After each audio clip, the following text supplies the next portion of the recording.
Məni xatırlama, ağlına gəlməyim, qəlbin üçün önəm daşımıramsa. Düşünmə məndən yaratdığın kədəri, göz yaşlarım quruyana qədər ağlayıb dayanacağım. Sonrasında bir kədərli təbəssüm yaranacaq gözlərimdə. Məni xatırlama, davamı olmayacaqsa eşqinin ömrün sonlarına, getməyəcəksə könlüm mənimlə birgə attığın addımlarda, dözməyəcəksə qəlbin eşqin zirvəsindən süzülən damlalara, çox da düşünmə, sənin ipinlə əriyən şam həyatımı.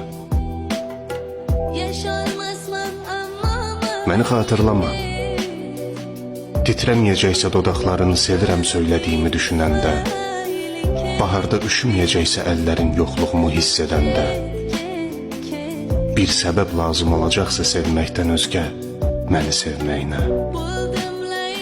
susqun bağırtılar izah edə bilməyəcəksə qəlbinin səsini, məni xatırlama.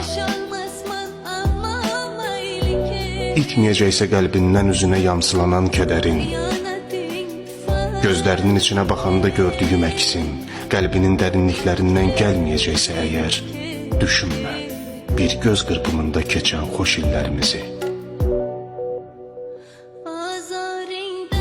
Məni xatırlama, zaman unutturacaqsa hiss etdiklərimi, unudacaqsansa ilk səhvimdə etdiklərimi,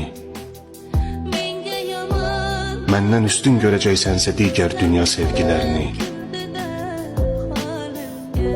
çalışma ağlının bir küncündə mənə yer saxlamağa.